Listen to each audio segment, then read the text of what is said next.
Hi అందరికీ నమస్తే. ఈరోజు మనము తొలి ఏకాదశి రోజు విష్ణుమూర్తికి ఎంతో ఇష్టమైన ప్రసాదం జొన్నల పేలాల ప్రసాదం చేసుకుందాం. చూద్దాం పరి. తొలి ఏకాదశి రోజు చేసుకునే ప్రసాదం చేసుకుందాం మనం ఇప్పుడు. నేను 2 కప్పుల జొన్నలు తీసుకున్నా, తెల్ల జొన్నలు.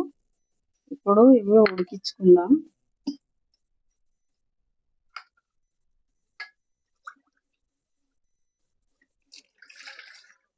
2 కప్పుల నీళ్లు తీసుకుందాం. స్టవ్ ఆన్ చేసుకొని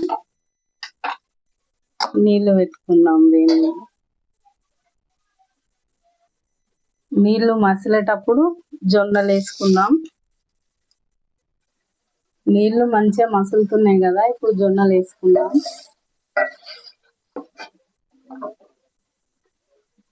కొంచెం ఉడికేటప్పుడు తీసేసుకుందాం. ఇప్పుడు ఇట్లా మంచిగా ఉడుకుతున్నాయి కదా, ఇప్పుడు తీసేసుకుందాము. ఎక్కువసేపు ఉంచకూడదు, ఎక్కువసేపు ఉడకబెట్టొద్దు. నీళ్లు వడగట్టుకుందాం.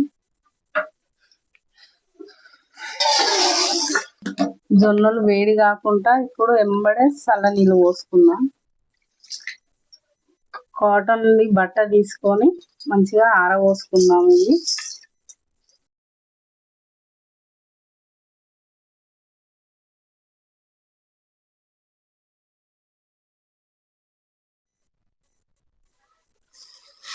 జొన్నల్ని ఒక రోజు మొత్తం ఎండబెట్టుకున్నా నేను. మీకు టైం లేదని అంటే ఒక 4-5 గంటలు ఆరబెట్టుకొని కూడా చేసుకోవచ్చు. ఇప్పుడు మనం జొన్న పిండి ప్రసాదం చేసుకుందాం. విష్ణుమూర్తికి ఎంతో ఇష్టమైన ప్రసాదాన్ని. స్టవ్ ముట్టించుకుందాం. ఇప్పుడు కడాయి పెట్టుకుందాం. గిన్నె వేడైంది. పేలాలు గానికి జొన్నలు వేసుకుందాం కొన్ని.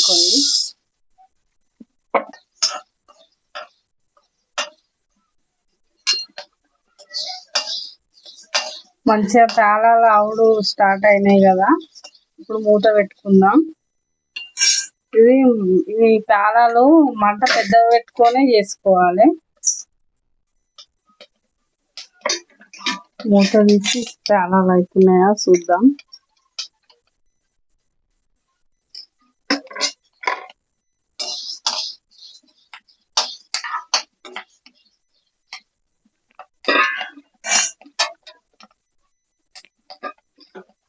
పేలాలు ఇట్లా కూడా వేయించుకోవచ్చు.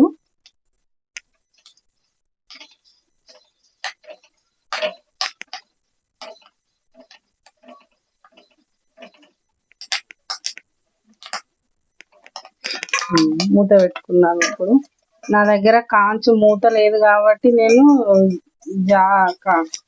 జాలి మూత పెట్టుకున్నా.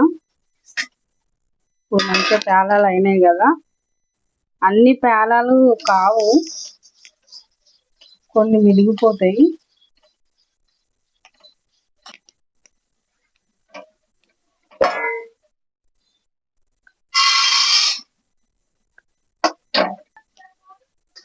అన్ని ఈ విధంగా వేయించుకుంటే సరిపోతుంది. ఇంకా కొన్ని పోసుకుందాం.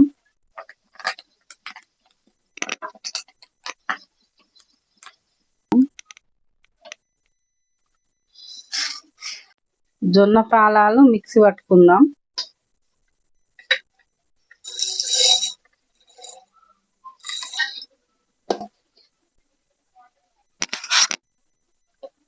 జొన్నల్ని మంచిగా మిక్సీ పట్టుకున్నాం కదా, మంచిగా ఇట్లా మెత్తగా పట్టుకుంటే సరిపోతుంది. ఈ విధంగా ఇట్లా పట్టుకుంటే సరిపోతుంది. ఇందులోకించి కొంచెం పిండి పక్కకు తీసుకుందాం. పక్కకు తీసుకొని ఇలా 1 కప్పు బెల్లం వేసుకొని ఒకసారి మిక్సీ పట్టుకుందాం. ఇప్పుడు బెల్లం వేసి మిక్సీ పట్టుకున్నాం కదా, మంచిగా మెత్తగా అయిపోయింది. ఇప్పుడు దీన్ని ఒక గిన్నెలోకి తీసుకుందాం. పక్కన పెట్టుకున్న పిండి కూడా ఇందులో కలుపుకుందాం. మొత్తం మంచిగా కలుపుకుందాం. తొలి ఏకాదశి రోజు విష్ణుమూర్తికి ఎంతో ఇష్టమైన జొన్నల పేలాల ప్రసాదం తయారైంది. మీరు కూడా ట్రై చేయండి. నచ్చితే లైక్ చేయండి, సబ్స్క్రైబ్ చేయండి.